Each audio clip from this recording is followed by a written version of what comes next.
de la epístola es imposible de ser estudiado o entendido por los seres humanos. En la eternidad seguiremos estudiando el tema de la salvación y nunca lo entenderemos por completo. ¿Cómo entender con nuestra mente finita lo que Jesús hizo por nosotros en la cruz del Calvario? Así que sería mucha pretensión de parte de la pobre criatura humana creer que en 13 sábados, estudiando la epístola a los romanos, ya entendió el tema de la salvación. Sin embargo, pues llegamos al fin de este estudio. Yo creo que se nos ha despertado el interés por continuar estudiando esta epístola extraordinaria. Ahora, en el tema final veremos a grandes rasgos los capítulos 14 al 16, que son los últimos capítulos de la epístola. Para empezar, leamos lo que dice Romanos 14, versículos 1 al 3. Dice: reciban al que es débil en la fe. Vamos a ver quién es este débil en la fe. Reciban al que es débil en la fe, pero no para entrar en discusiones. Algunos creen que está permitido comer de todo, pero hay otros que son débiles y que solo comen legumbres. El que come de todo no debe menospreciar al que no come ciertas cosas, y el que no come de todo no debe juzgar al que come, porque Dios lo ha aceptado. Este versículo que acabo de leer habla de los débiles en la fe. ¿Quiénes son estos débiles en la fe? Son creyentes sinceros, pero parece que estas personas creen que han entendido el tema de la salvación, creen que han alcanzado la salvación, y entonces por ese hecho se sienten con el derecho de juzgar la vida de los que no piensan igual a ellos. En el texto que acabamos de leer, el tema no es si se puede o no comer todo tipo de carne, porque muchos cristianos usan este texto para decir, bueno, aquí dice que podemos comer todo tipo de carne y que nadie tiene que juzgarnos. Pero si leemos la Biblia con espíritu de meditación y con el corazón abierto a la instrucción del Espíritu Santo, la Biblia es clara en decir que Dios separó los animales en animales limpios y animales inmundos. Es injusto tomar este texto y pretender decir con él que el cristiano ahora está autorizado a comer cualquier tipo de carne. Cuando Pablo dice en este versículo, algunos creen que está permitido comer de todo, no se refiere a que se puede comer todas las carnes limpias o inmundas. Porque si tú lees, el contexto es claro. Da a entender que el asunto que Pablo trata no es el asunto de si ya se acabó las leyes de la alimentación de Levíticos 11, sino lo que Pablo está hablando es acerca del consumo de carnes que podrían haber sido sacrificadas a los ídolos. Los paganos sacrificaban animales a los ídolos y después llevaban esa carne a las carnicerías para ser vendidas para el consumo de las personas. El Concilio de Jerusalén había acordado que los conversos gentiles debían abstenerse de comer estos alimentos. Pero pues siempre quedaba la duda de si esas carnes que se vendían en los mercados provenían de animales sacrificados a los ídolos o no. A algunos cristianos eso no les importaba mucho, porque ellos no habían ofrecido esa carne a los ídolos. Era una carne que estaba siendo vendida en la carnicería y la compraban y la consumían. Entonces a algunos cristianos eso no les importaba mucho, con tal que la carne fuera de un animal limpio. Pero para otros cristianos del tiempo de Pablo, si por algún motivo existía alguna duda, evitaban comer esas carnes. Ahora, el tema que Pablo trata en este versículo tampoco tiene nada que ver con la cuestión del vegetarianismo y la vida saludable. El tema son las carnes ofrecidas a ídolos. ¿Se puede consumir o no? Algunos lo hacían, otros no. Para Pablo, este asunto de si se puede o no se puede era de menor importancia. mientras que para los hermanos que Pablo llama los débiles en la fe, este era un asunto de vida o muerte, era un asunto de salvación. Delante de esta situación, pues el consejo de Pablo es: reciban a los débiles en la fe, refiriéndose a esos hermanos que hacían de este asunto un asunto de salvación. Lo que Pablo está diciendo es: no discutan con estos hermanos, óiganlos, no les contesten, porque la verdad es que hay un tipo de personas que lo que más desea es discutir. Y eso era desde los días de Pablo. A ese tipo de personas, dice el apóstol, no se les responde, porque ellas nunca van a aceptar lo que se les dice. Ellas siempre quieren tener la razón. Entonces, ¿para qué discutes? Acéptalo, recíbelo, óyelo, escúchale. Ahora, tampoco hay que mirar a esas personas y pensar que están perdidas. Cuidado con menospreciarlas. Entonces, ¿cuál debe ser nuestra actitud con esas personas débiles? Solo hay que dejar pues que la propia vida se encargue de mostrarles la tristeza de su actitud, porque por un asunto tan insignificante para la vida espiritual, ellos muchas veces están partiendo iglesias, hiriendo hermanos, creando situaciones difíciles. Si tú te das cuenta, en este texto Pablo no habla negativamente del débil en la fe, entre comillas. Tampoco les da consejos a ellos sobre cómo tienen que llegar a ser fuertes. En lo que a Dios concierne, el cristiano demasiado escrupuloso también es aceptado. El texto termina diciendo: Dios le ha recibido, refiriéndose al débil en la fe. Entonces, si Dios acepta con cariño, con amor a estas personas que critican, condenan, juzgan, pues ¿cómo deberíamos hacer nosotros? Si amamos a Jesús, si reflejamos su carácter, deberíamos hacer lo que Jesús hizo. Y pues tenerlas entre nosotros, oírlas, respetarlas y nada más, aunque ellos no sepan ni siquiera lo que es respeto para con las otras personas. Vamos a la segunda parte. El tema aquí es que todos un día compareceremos delante del gran tribunal. Romanos 14:10 dice: así que tú, ¿por qué juzgas a tu hermano? O tú también, ¿por qué menosprecias a tu hermano? Todos tendremos que comparecer ante el tribunal de Cristo. Mira, en este versículo Pablo nos da una razón para ser cuidadosos al tratar con aquellos que él llama débiles en la fe. Y Pablo dice que todos tendremos que comparecer un día ante el tribunal de Cristo. El problema es que las cosas que realmente valen a veces no nos parecen importantes. Miramos al hermano y comenzamos a juzgarlo, a condenarlo, como si nosotros fuéramos los que administramos la salvación. Al hacer eso, no vemos las enormes deformidades de nuestro propio carácter. La única solución para este problema de la crítica, de la condenación, de estar atento a la conducta del otro, qué es lo que está haciendo, qué es lo que está comiendo, qué es lo que no está haciendo. La única solución para este problema es Cristo.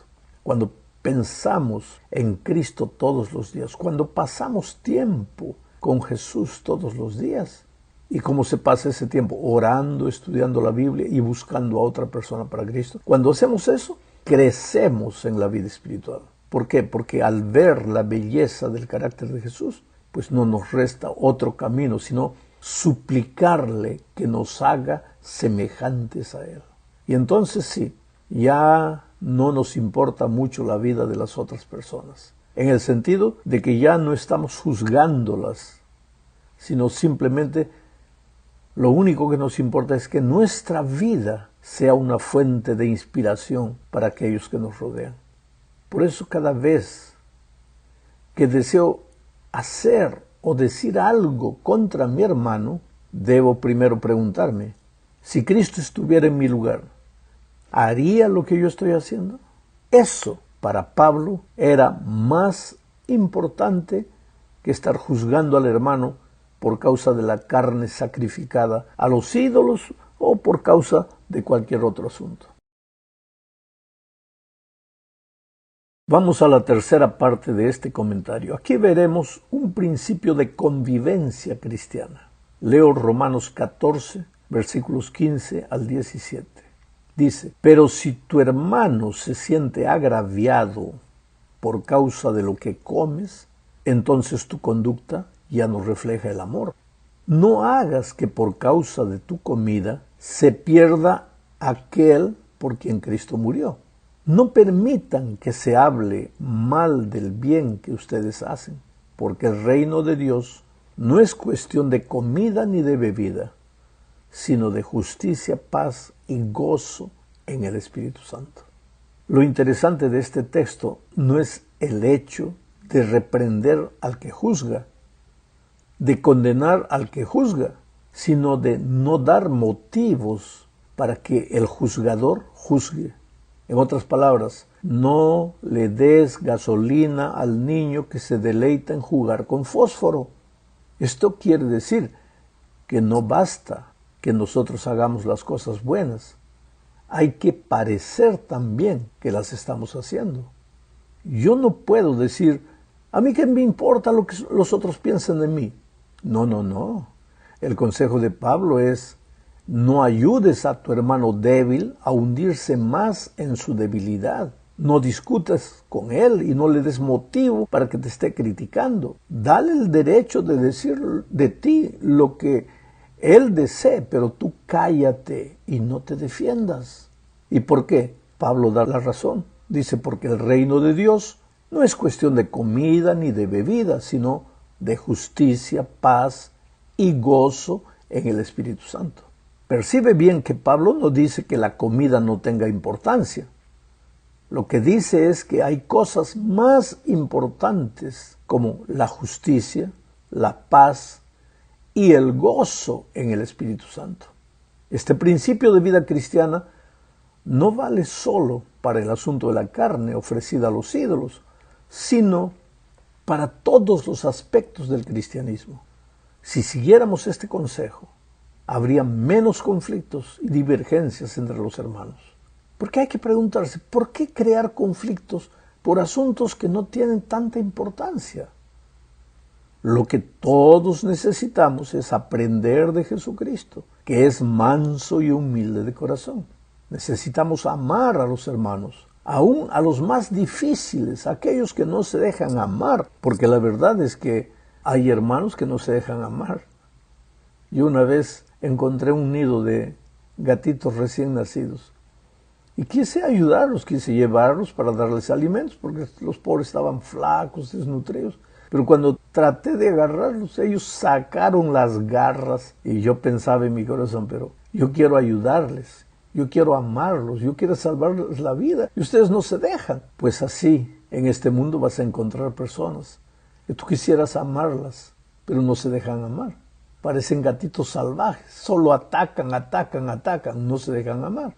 ¿Qué podemos hacer por ellos? Solamente orar por ellos, aunque ellos ni se imaginen que estamos orando para que Dios los ayude y finalmente les ayude a encontrar el camino del Evangelio y de la salvación. Porque pensando que quieren ser buenos cristianos, al contrario, están con el carácter deformado, sufren ellos, hacen sufrir a la familia que vive al lado de ellos y eso no conduce a nada bueno. Entonces la única salida es Cristo, dejar que el Señor Jesús transforme el corazón, transforme el carácter y nos ayude a crecer cada día en el conocimiento de su palabra. Entramos ahora a la cuarta parte. Aquí hay un asunto delicado, la observancia de los días. En este debate sobre no juzgar a los que tal vez vean algunas cosas de manera diferente de como nosotros las vemos, y de no ser una piedra de tropiezo para que los débiles en la fe, que podrían ofenderse con nuestros actos, Pablo presenta también el tema de los días especiales que algunos insisten en observar y otros no. Ahora, percibe que estoy diciendo días especiales, no estoy diciendo sábado. Leamos Romanos 14 para entender. Aquí el texto dice así: algunos creen que ciertos días son más importantes que otros. Otros consideran que todos los días son iguales. Cada uno está plenamente convencido de su propio pensamiento. El que da importancia a ciertos días, lo hace para el Señor. Y el que no les da importancia, también lo hace para el Señor. El que come, para el Señor come, porque da gracias a Dios. Y el que deja de comer, lo hace para el Señor, y también da gracias a Dios. Así que tú, ¿por qué juzgas a tu hermano? O tú también, ¿por qué menosprecias a tu hermano? Todos tendremos que comparecer ante el tribunal de Cristo. Sabes, mi amigo querido, algunos cristianos sinceros creen que en este texto Pablo está enseñando que el sábado ya no tiene más importancia y que todos los días de la semana son iguales. Pero para entender correctamente lo que el apóstol está diciendo, es necesario preguntarse, ¿de qué días está hablando Pablo aquí en este texto? Había un conflicto en la iglesia primitiva en cuanto a la observancia o no de algunos días específicos, días festivos del pueblo de Israel. En Gálatas, capítulo 4, versículos 9 y 10, por ejemplo, Pablo reprende a los cristianos de Galacia por observar los días, los meses y los tiempos y los años. Como ya sabemos, algunos judaizantes habían persuadido a los cristianos de Galacia a circuncidarse y a guardar otros aspectos de la ley ceremonial de Israel, que incluía días especiales durante el año. Pablo temía que esas ideas pudieran dañar también a la iglesia romana. Entonces, el apóstol les dice, hagan lo que quieran en este sentido. Lo importante es que no juzguen a quienes ven el asunto de manera diferente de la que ustedes ven. Si unos quieren guardar todos los días festivos, pues que lo hagan. Y si otros no quieren, también que no lo hagan. Eso no le hace mal a nadie, pero no hagan problema por esto. Ahora, en ningún momento se está hablando aquí del sábado. Todo indica, en el contexto, que algunos cristianos habían decidido observar una o más de esas ceremonias judías, uno o más de esos días de fiestas judíos. El consejo de Pablo entonces es, dejen que lo hagan, si ellos creen que deben hacerlo. Pero, ¿en qué momento, yo te pregunto, Pablo está hablando aquí del sábado? No habla. Yo sé que en estos versículos muchas veces, o estos versículos muchas veces, son usados para intentar demostrar que el día de reposo sabático ya no es más importante. Pero esto no es correcto. Usar estos versículos para querer probar que el sábado ya no existe, ya no vale. Eso es torcer la Escritura. Y torcer la Escritura es algo contra lo que Pedro advirtió. En la segunda epístola de Pedro, capítulo 3, versículos 15 y 16, dice, tengan en cuenta que la paciencia de nuestro Señor es para salvación, tal y como nuestro amado hermano Pablo, según la sabiduría que le ha sido dada, les ha escrito en casi todas sus cartas, donde habla de estas cosas, aun cuando entre ellas hay algunas que son difíciles de entender, y que, aquí viene lo más difícil, y que los ignorantes e inconstantes tuercen como hacen también con las otras escrituras, para su propia perdición. Esta es una advertencia seria. Tú, ni yo, ni nadie puede torcer las escrituras. Hay que respetarla en el contexto en que fue escrito. Hay que entender de qué Pablo está hablando. No hay que tomar una frase para hacer decirle a Pablo lo que él no está diciendo. Llegamos pues al fin de esta lección. ¿Cuáles son las palabras finales de Pablo? Leamos Romanos 15, versículos 1 al 3. Así que los que somos fuertes debemos soportar las flaquezas de los débiles. En vez de hacer lo que nos agrada, cada uno de nosotros debe agradar a su prójimo en lo que es bueno, con el fin de edificarlo. Porque ni aun Cristo se agradó a sí mismo, sino que, como está escrito, las ofensas de los que te insultaban cayeron sobre mí. Pensemos un poco en estas palabras de Pablo. Él divide a los cristianos en dos grupos, los fuertes y los débiles. ¿Quiénes son los fuertes? Los que soportan en silencio las ofensas de los débiles, las críticas, la condenación de los débiles. ¿Quiénes son los débiles? Los que condenan, juzgan y critican a todo aquel que no piensa como ellos. La pregunta que debo hacerme es, ¿Yo soy fuerte o débil? ¿Yo soy de los que estoy listo a condenar, a criticar, a juzgar? ¿O de aquellos que guardan silencio delante de todas las ofensas? La respuesta es simple. Tú tienes que dar la respuesta, nadie la puede dar por ti. Por otro lado, el apóstol dice que porque ni aun Cristo se agradó a sí mismo, sino que, como está escrito, las ofensas de los que te insultaban cayeron sobre mí. Esto es para hacer pensar, ¿sabes? Quiere decir que si Cristo estuviera entre nosotros hoy, no faltaría gente que también lo criticaría, lo juzgaría, lo condenaría. Por eso Pablo soportaba con paciencia la crítica audaz de muchos cristianos de su tiempo, cristianos entre comillas, y por eso Pablo termina su epístola diciendo en el versículo 30 y 31, pero les ruego, hermanos, por nuestro Señor Jesucristo y por el amor del Espíritu, que me ayuden con sus oraciones a Dios por mí, para que sea yo librado de los rebeldes que están en Judea. ¿Quiénes eran esos rebeldes? Los débiles en la fe. ¿Y quiénes eran esos débiles en la fe? Los criticones, los que estaban solo mirando la vida de Pablo, a ver dónde falla para condenarlo, para juzgarlo, para criticarlo. Menos mal que en ese tiempo no había internet. De otra manera el pobre Pablo habría quedado loco con tanta basura que a veces se levanta